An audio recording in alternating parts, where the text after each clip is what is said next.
Welcome to Love Your Life After Divorce, the podcast where you'll learn everything you need to know to rebuild your life after divorce from the inside out. Let's dive in.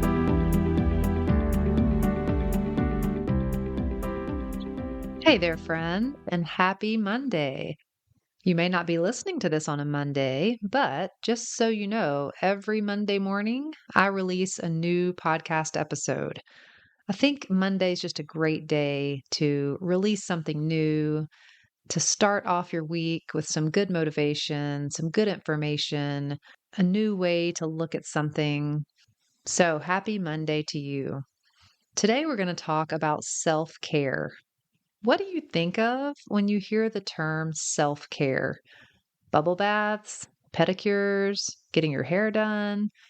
Well, today we're going to dive into exactly what self-care actually is and how to do it when you're recovering and readjusting after divorce.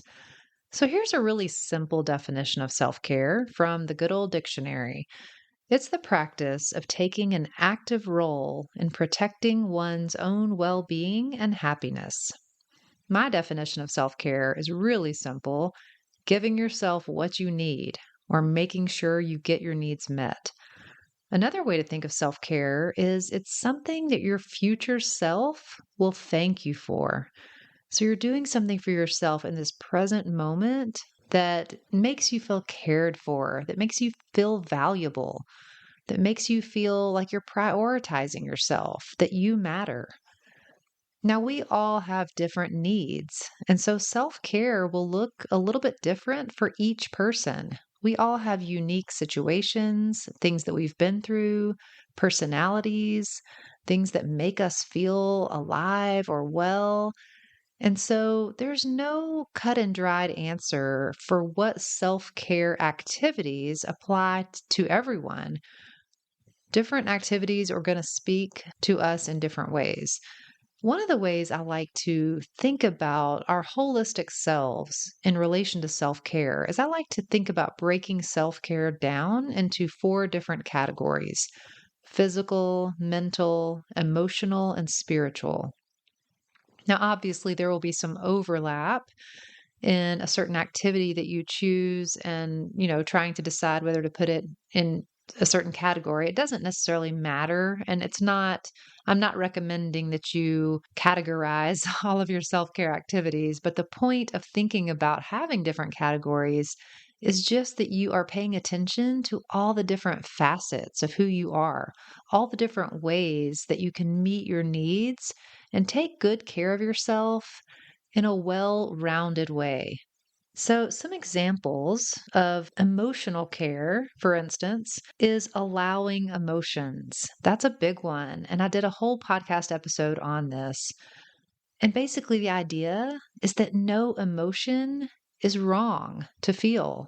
No emotion, even if it's painful or quote negative, it's not a problem. It's a part of being human. It's a normal part of, just like I said, being a human in this world, that we're going to experience painful emotions. And allowing yourself to feel those without trying to run away from them or reject them or push them away can be a really healthy form of self-care. And actually, I just did this today. To be honest, I have had a really rough couple of days emotionally. I'm just dealing with something personal that's causing a lot of inner turmoil for me. And today I was sitting at my computer trying to get some work done, and I just had knots in my stomach. And I was so distracted thinking about this situation that I'm dealing with. And in that moment, I felt myself wanting to just push it down, push it away, and just push on through, get my work done. But I asked myself in that moment, what do I need right now? And this is actually the question that I was going to share with you in a minute, but I'll go ahead and share it now. I think that that is a great way to determine what self care practice you need in that moment is to just stop. It's great if you could even put your hand on your chest or clasp your hands together or close your eyes. But in some way, I want you to take a small moment to be intentional with yourself and just ask yourself, what do I need right now? And whatever comes up for you, That is self-care for you in that moment. And so for me earlier today, I stopped and I just asked myself, what do I need right now? And I knew that I needed to sit with that emotion. I needed to acknowledge it. I needed to let it be there. I needed to just observe it in my body for a few minutes. And that's what I did. And it took me less than 15 minutes of sitting and feeling the emotion, naming it, visualizing it, and just being okay with it being there, not trying to get rid of it, not wishing it wasn't there. And by the end of that 15 minutes, I felt so much more calm, so much more peaceful. My stomach had really just quieted down where it wasn't this strong turmoil of emotion anymore. And so, emotionally, an important self care practice is just to allow yourself to feel whatever emotion you need to feel.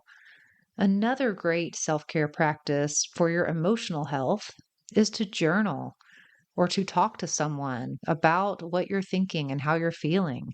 Getting it out of your head and either onto paper or out loud to someone else can be really healing. Crying is another really important form of self care for your emotions. Crying is a normal, healthy human response. So let's move on to the physical. And by the way, obviously, there are a multitude of things that you could put into each of these categories, but I'm just going to highlight a few that came to mind when I was thinking about different ways that we practice self care in these distinct categories. So, as far as physical self care, yes, there's the basic manicure, pedicure, massage. Oh, I love massages so much. And if you can't afford, and that's the other thing I'm going to talk about in a little bit, is just there are many ways to practice self care that do not require a lot of money. If you love massages, then trade off a quick massage with a friend or a family member. My daughter, oh my goodness, she will scratch my back for me, and it is like I'm in heaven. She's also the one who plays with my hair that, oh, just makes me feel so relaxed. It just feels amazing. And so finding ways that don't involve a lot of money is definitely doable. Taking a bath is another one that some people love for their physical self care. Exercise. Exercise is a huge self care practice for me. I love the way I feel during and after exercising. If I go more than 2 days in a row without getting some good cardio, my mental health is affected. I am not the same person. I get really irritable and even sad and down when I don't get my exercise in. So for me, sometimes I feel almost a little bit guilty when I have other things to do that I really want to get a little exercise in, but I've learned not to feel guilty for that because it's a legitimate self-care practice for me. And maybe it is for you too. Another one physically is healthy eating. Our bodies definitely feel better when we fuel them with food that is really healthy for our bodies. Drinking a lot of water can be so good for your physical self care.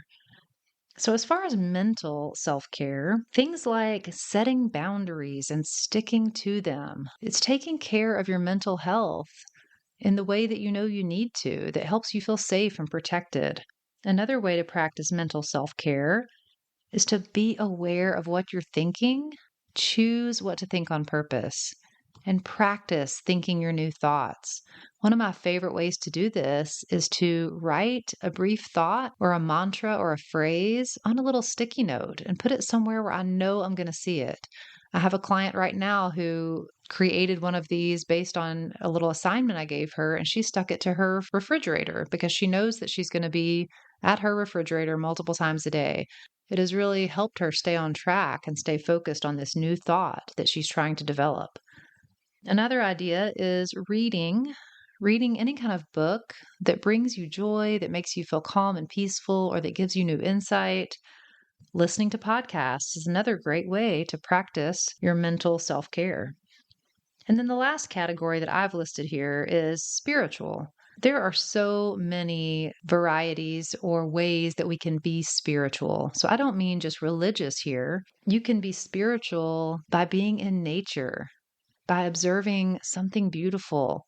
Other ways are meditation, prayer, affirmations, going to church or any religious gathering, reading something spiritual, or listening to something like a sermon or a guided meditation.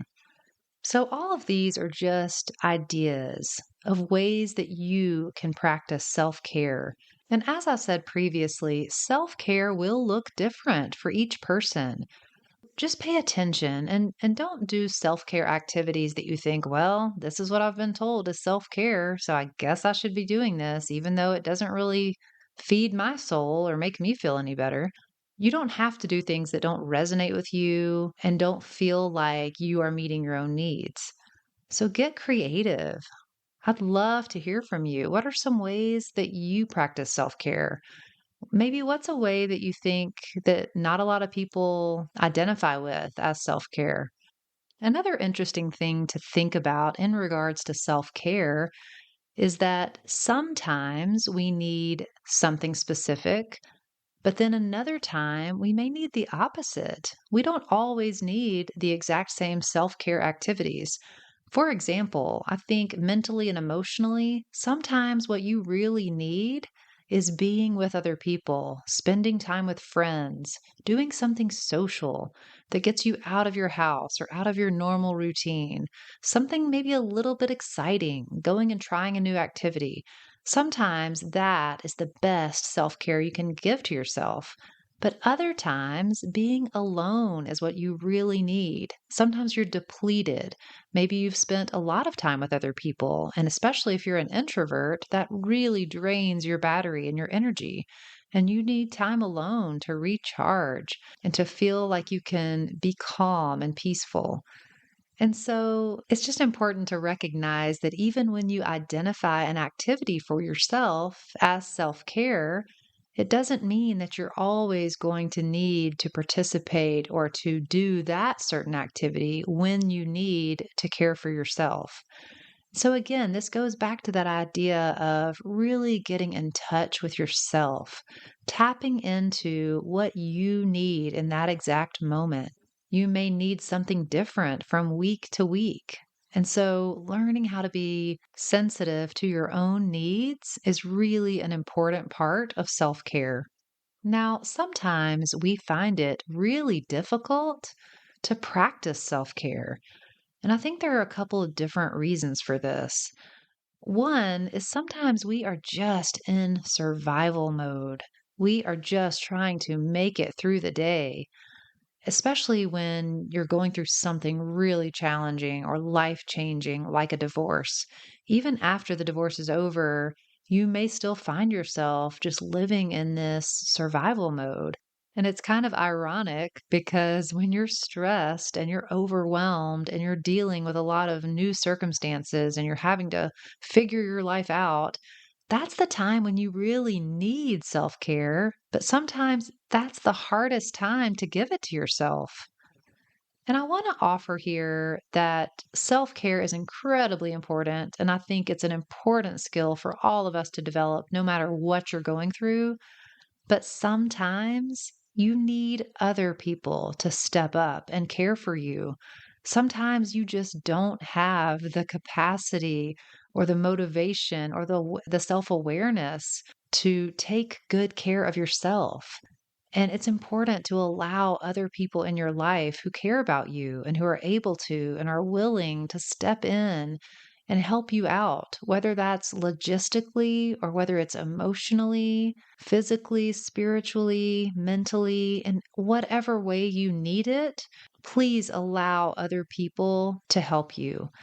Allow other people to support you and give you comfort, to give you a shoulder to cry on, or to help out with your kids, or just to spend time with you and go do something fun, or to help you clean your house or unpack your house if you've recently moved.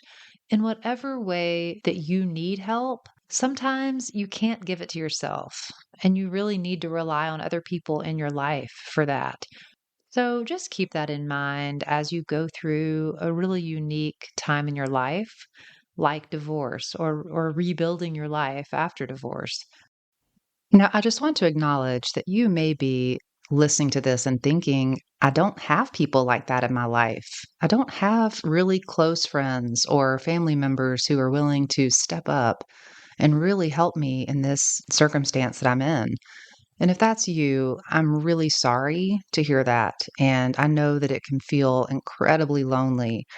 And a lot of times when we've recently gone through a divorce, we realize that our whole lives were really just occupied with our husband and our kids. And maybe we didn't have the social outlet or we didn't participate in activities that would put us in close proximity to other people who can be really supportive friends for us. And if that's where you are, I just want to encourage you that you can absolutely start developing those friendships. You can find people that will turn into those go to friends that you know you can rely on. There are lots and lots of ways to do this. There's local meetup groups by topic, by activity, hiking groups, knitting groups. There's all kinds of groups that you can find online and also participate in person. And there's also a lot of divorce support groups on Facebook. I don't know if you're on Facebook, but if you are, or if you're not, you can easily get on there. But there are literally so many divorce support groups, and you just can join a few of those and, read through all the comments. It's so nice to know that you are not alone, that there are so many other women out there who are having an extremely similar experience to you. And so that can be another way that you can get support from other women who understand what you're going through.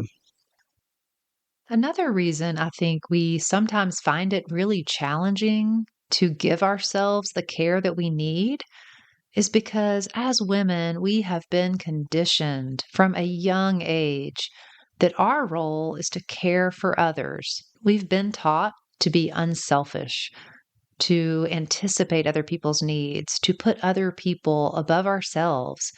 And so sometimes it can be uncomfortable when we practice self care because we feel like we're being selfish. But self care is not selfish. It's that old analogy that we've all heard about putting the oxygen mask on yourself first when you're on an airplane and then putting it on your child. If you do not take good care of yourself, you are going to burn out and you're going to be unable to care as well as you could or should for your children or for other people in your life that you do care about. It is imperative that you practice good self care in order to be well rested, in order to be at peace or rejuvenated or motivated. In order to have enough energy, you have to take good care of yourself. And I completely understand how this can feel uncomfortable sometimes, but just be aware of that. Notice what happens in your brain, what thoughts that come up for you when you prioritize yourself. If it's really uncomfortable for you, if you constantly feel guilty for that or like you're being selfish, then that's a good indicator that there's some work to be done there. There's some growth that can happen around this idea of loving yourself, taking good care of yourself, knowing that your needs and desires matter. If this idea resonates with you, you should really go back and listen to episode 2, where I talk about losing yourself in your marriage. Okay, so now let's move on and talk about what self care is not. It is not getting short lived pleasure in order to avoid feeling negative emotions. This is actually called buffering, and it's when we use external things like food or alcohol or social media to change how we feel, to distract ourselves, to put a band aid on the real problem or the issue at hand. You know that you're buffering when you feel like you're running away from a painful emotion or numbing your mind so you don't have to think.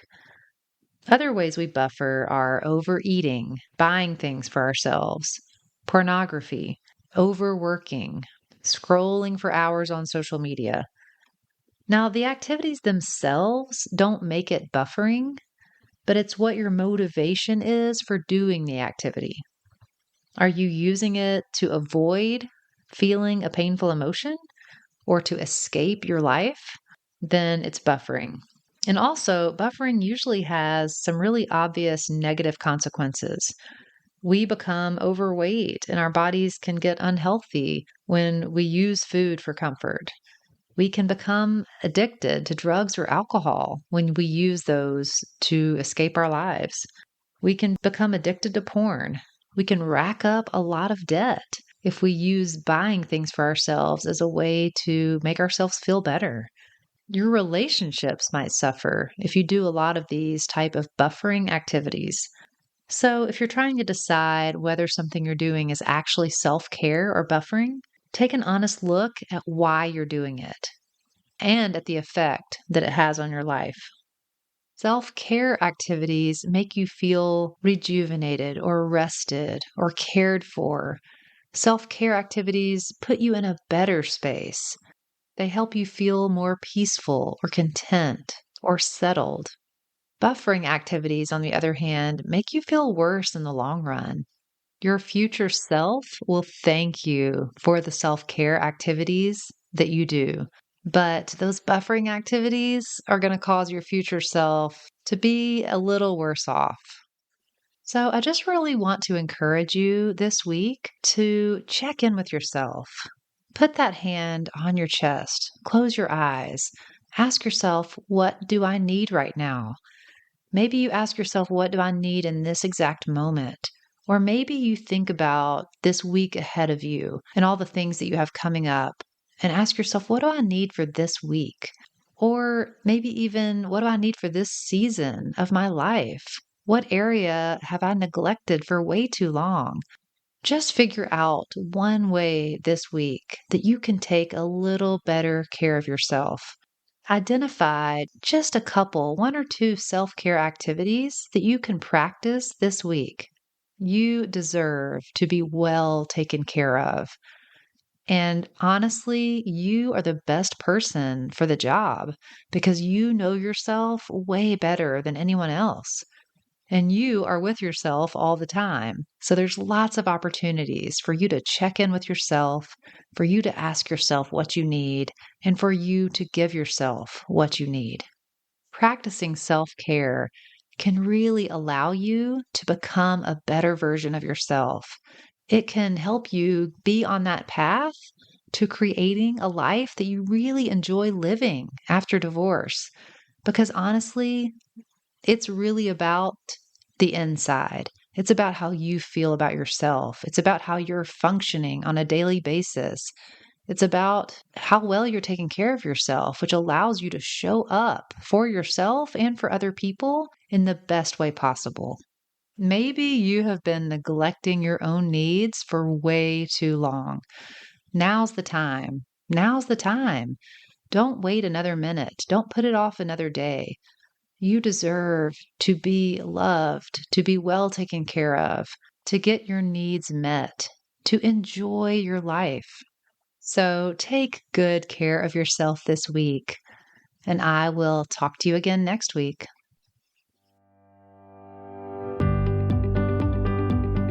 Did you know that there are 5 distinct stages to healing after divorce? Which stage are you currently in? And how can you successfully move to the next stage? Find out by getting the free roadmap so you can heal and move on faster after divorce. Simply go to my website, angiewilsoncoaching.com, and click Get the Free Roadmap.